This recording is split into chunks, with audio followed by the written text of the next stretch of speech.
Olá, educandos! Olá, educandas da EJA do ciclo 1. Como é que vocês estão? Eu espero que estejam todos e todas muito bem. E não se esqueçam que a gente ainda está na pandemia, hein? Então, é sempre importante manter todos os cuidados. Eu vou lembrar sempre vocês disso, tá bom? Mas me contem, vocês compartilharam a proposta de atividade do programa passado? Vocês pesquisaram a origem daquelas palavras que eu listei para vocês? Vocês pesquisaram quais eram de origem indígena e quais eram de origem africana? Então, compartilha com a gente! Hoje a gente vai falar aqui no programa sobre ancestralidade. Vocês já ouviram falar sobre isso? Já ouviram essa palavra? Bom, eu acredito que sim. Mas se não ouviram, não tem problema. Hoje a gente vai falar bastante aqui no nosso programa o que quer dizer essa palavra. A gente também vai falar um pouco mais sobre a colonização aqui do nosso país. Lembra que a gente falou no programa passado? Vocês imaginam o que tem a ver ancestralidade e colonização? A gente vai ver isso aqui no nosso programa também, tá bom? Primeiro a gente vai falar sobre ancestralidade, saber o que é essa palavra, tá bom? Segundo o dicionário, a palavra ancestralidade é um substantivo feminino que tem a sua origem a partir das palavras ancestral mais idade, que se refere aos antepassados, aos antecessores. O que se recebeu das gerações anteriores, hereditariedade. Sendo assim, a ancestralidade é uma das características importantes para a identificação do perfil biológico de um indivíduo, de uma pessoa, pois ela diz de onde essa pessoa vem, de acordo com os antepassados, ou seja, sua origem, e assim tem total relação com a nossa identidade, que é o que a gente vem falando bastante também. Então, pensando nisso, vocês sabem quem são os seus antepassados, os seus ancestrais? A gente pode descobrir fazendo uma pequena pesquisa. Eu vou dar algumas dicas aí, se você quiser fazer a sua pesquisa, né, e descobrir um pouco mais. Eu posso te adiantar que é sempre muito interessante saber sobre a nossa história, tá? Essa pesquisa é bem simples, tá? Eu vou dar uma dica, algumas dicas, por exemplo, a dica 1. Converse com pessoas que possam te dar pistas sobre a sua genética, ou seja, procure seus familiares. Uma outra dica é se observar. Observe a sua característica, as suas características físicas, né? Seus traços, sua cor, sua altura, a cor dos seus olhos, entre outras coisas. Uma outra dica, o seu sobrenome pode te dizer muitas coisas. Por isso, também não deixe de pesquisar. Outra dica é estejam antenados sobre as suas novas descobertas, o que lhe faz semelhante aos seus familiares e o que lhe diferencia. E uma outra dica, o que você traz da cultura, da crença, das lembranças únicas de vivências com seus familiares, né? Das suas histórias, do que passou de geração para geração e continua até hoje na sua família.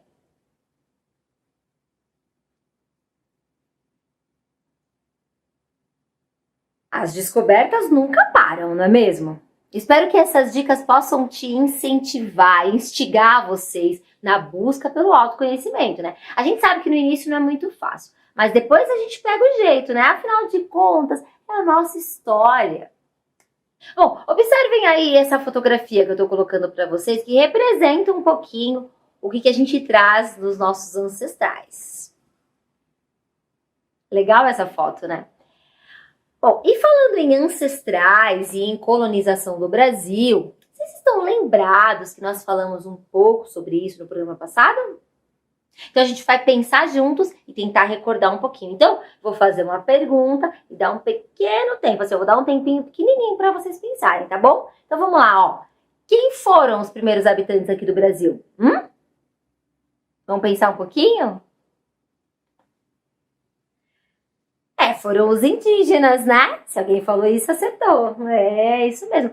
E uma outra perguntinha. Me digam agora, qual foi o país que invadiu o Brasil, né? E explorou as suas riquezas, tomou posse das terras indígenas?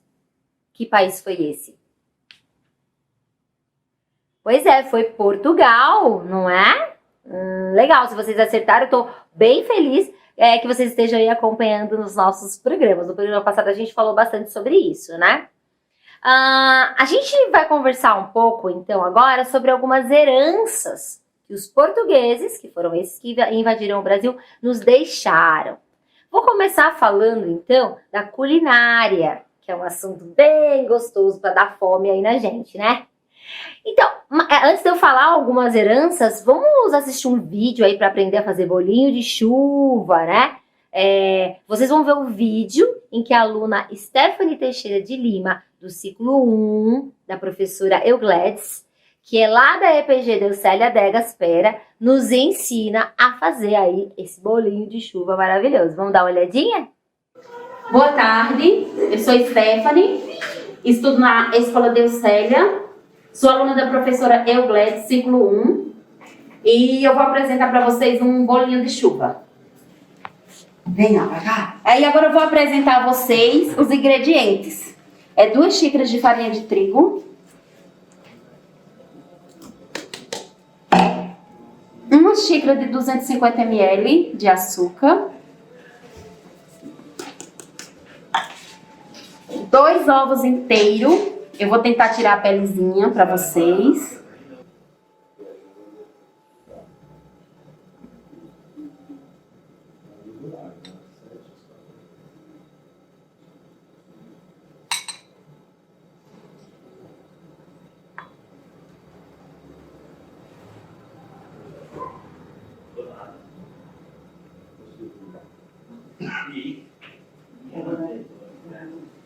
Aí a gente vai mexendo. A gente vai acrescentando leite aos poucos, para não perder o ponto, né? Que a massa tem que ficar firme.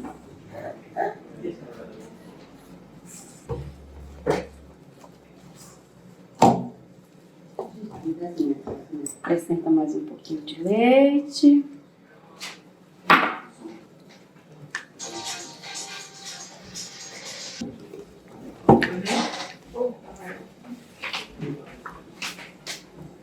Agora eu vou acrescentar o fermento em pó. Por último, mexe para ficar fofinho.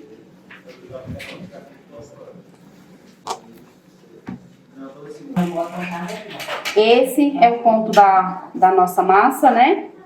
Aí a gente vai tirando com as 2 colheres, pondo no óleo. Aí a gente vai tentar passar.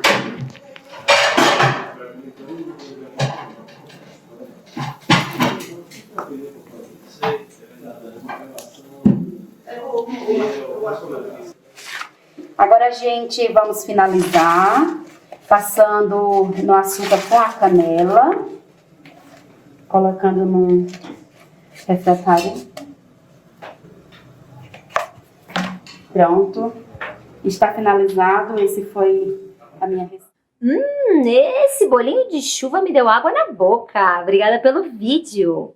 Bom, na culinária também a gente tem outros exemplos de herança dos portugueses, né? Além aí do bolinho de chuva que a gente viu, a gente tem o pão de ló, a gente tem também a sardinha frita, também é uma herança, a broa de fubá, o caldo verde também é uma herança portuguesa, o arroz doce, só coisa gostosa, né? Mas vocês sabiam que além dos portugueses, nós tivemos vários outros povos que também contribuíram para a formação da história e da identidade do nosso povo, né? A nossa identidade. O nosso território, ele também era disputado por outros povos e sofreu várias tentativas de invasão ao longo da sua história. Esses povos invasores, né, que estiveram por aqui, também deixaram muitos dos seus hábitos e tradições que acompanham a gente até hoje. Por exemplo, a gente tem os franceses, a gente tem os holandeses. Tô colocando no mapa aí a localização desses 2 países que eu tô falando, a França e a Holanda, tá? Tô deixando aí em destaque para vocês verem aí, aproveitando para ver a localização desses países. Bom, e o que será que os holandeses trouxeram para o Brasil, por exemplo? Pois é, esses imigrantes, eles trouxeram consigo tratores, máquinas agrícolas e cabeças de gado holandeses. Construíram ainda a primeira ponte do Brasil, ruas calçadas, o saneamento, palácios, jardins com plantas importadas e monumentos até então inéditos na região. Não existia por aqui. Além disso, era comum realizarem festas para senhores de engenho e eventos para a população, dinamizando aí a vida cultural. No século XIX, lá em 1818, é marcado pela chegada dos primeiros alemães à nossa terra, que vinham de uma situação de desemprego lá no país deles, né? Tendo aqui a oportunidade de progredirem. Os alemães tiveram uma grande influência na região sul do Brasil. Também estou mostrando aí para vocês a região sul, sendo pioneiros na produção de vinho, onde permaneceram cultuando sua religião, hábitos e costumes. Um costume tipicamente alemão, por exemplo, é a Oktoberfest, que é realizada todos os anos, no mês de outubro, na cidade de Blumenau, em Santa Catarina. Vocês já ouviram falar dessa festa? Pois é. Na culinária, assim como os outros países trouxeram alguns pratos, a Alemanha trouxe a salsicha, o pretzel, o strudel, o chucrute. Aí, em meados de 1870, os imigrantes italianos começaram a chegar para se estabelecer aqui no Brasil. A linguagem deles já era mais parecida com a nossa, né? A religião e os costumes se aproximavam ainda mais do povo que aqui estava morando, né? Que já estava morando por aqui. Aí tem a culinária italiana, que está presente até hoje no nosso cotidiano, que é uma delícia, né? Quem não gosta de uma boa macarronada, tem o nhoque, o cannelloni, o ravioli, molhos, pizza. E em São Paulo existem 3 festas típicas que são muito conhecidas e que fazem parte da gastronomia paulistana. Tem a festa de São Vito, tem a Nossa Senhora da Querupita e São Genaro. Você já foi em alguma dessas festas ou viu na televisão, filme ou revistas? São bem famosas, né? E aí também temos os espanhóis, que foram responsáveis por mudanças das estruturas política, econômica e religiosa do momento que o Brasil estava atravessando, então, né, quando eles vieram para cá. Culturalmente, os espanhóis trouxeram para a nossa realidade a dança, também a culinária e as suas festas. Alguns pratos espanhóis que caíram aí no gosto dos brasileiros foram a paella, a tortilha, os churros, o marzipan, a sangria. Então teve os primeiros imigrantes japoneses que chegaram no Porto de Santos no dia 18 de junho de 1908. Santos é uma cidade aqui pertinho. Você conhece alguma praia de Santos? Já foi em Santos? Já viu Porto? Praia é sempre bom, né? Bom, a maioria desses imigrantes japoneses trabalhavam na agricultura. A colônia japonesa passou por um período de restrições na década de 40 devido ao apoio do Brasil aos Estados Unidos e Inglaterra, enquanto o governo japonês apoiava a Itália e a Alemanha. Os japoneses trouxeram religiões como o budismo e o shintoísmo, danças típicas e artes marciais como o judô e o karatê. Na culinária, alguns pratos também são bem famosos: yakisoba, tempurá, temaki, sushi, o sashimi, o sake, né, que é a bebida. Tem também o nome, eu vou mostrar para vocês o nome de algumas personalidades nipo-japonesas, tá? Tem a Tomi Otaki, que foi uma artista plástica, né? Tem muitas obras em São Paulo. E você sabia, uma curiosidade para vocês, que o Centro Municipal de Educação Adamastor, né, o nosso Adamastor aqui no centro de Guarulhos, onde a gente tem o teatro, ele foi projetado pelo pai da Tomi Otaki, que ele chamava-se Rui Otaki. E ele era um arquiteto também bem famoso. Falando do Adamastor, em 2003, iniciou-se a restauração e a reestruturação do edifício, né? Porque lá, antigamente, era uma fábrica, uma tecelagem. Aí foi mantida a estrutura geral do prédio e principalmente aquela chaminé de tijolos alto, a chaminé alta e imponente, né? Que com seus 50 metros de altura é o símbolo daquele conjunto arquitetônico. Vocês já viram, né? Todo o projeto para transformá-lo no centro educacional que é hoje foi pensado de uma forma que não descaracterizasse o imóvel e, consequentemente, né, poderia alterar a imagem histórica e afetiva guardada entre os habitantes de Guarulhos, ou seja, a identidade da nossa cidade e dos seus moradores. E isso é bem legal, né? As coisas estão bem próximas da gente, aí vocês sabendo um pouquinho da história da Adamastor. Voltando então, o Brasil é o país onde se encontra o maior número de japoneses fora do Japão. Legal, né? Bom, o Brasil recebe pessoas de outros países que acabam fixando residência por aqui sempre.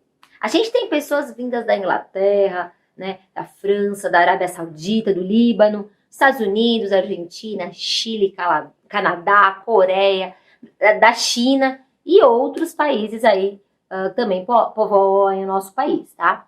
E a gente tem que destacar também a presença de refugiados no Brasil, em número que vem crescendo bastante nos últimos anos.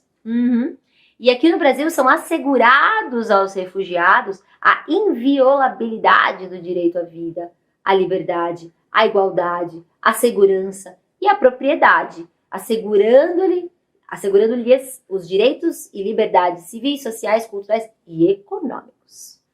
Nossa, quanta informação hoje, hein? Legal! Vocês perceberam como que a ancestralidade, né, do nosso povo aí é formado por uma mistura de diversos povos que colonizaram o Brasil? Né? Tá aí a relação das palavras. Cada um desses povos com as suas contribuições e as suas culturas que até hoje fazem parte do nosso dia a dia. A gente conseguiu verificar em bastante tópicos que eu falei, né? Bom, agora é o momento de ampliar ainda mais todo esse conhecimento, né? E para isso a gente vai para a nossa proposta de atividade de hoje. Preparados? Então vamos lá. Bom, faça uma pesquisa sobre as principais características que herdamos dos colonizadores do nosso país e qual a influência que exercem nos brasileiros até os dias de hoje. Não deixe de compartilhar a sua pesquisa utilizando esse e-mail que está aí para vocês, ejaguarulhos.doep@gmail.com. Se preferir, solicite ajuda aí do seu professor, da sua professora, para realizar o envio, mas não deixe de nos enviar. O nosso programa vai terminando por aqui. Muito obrigada pela companhia de vocês e não se esqueçam, cuidem-se. Tchau, tchau!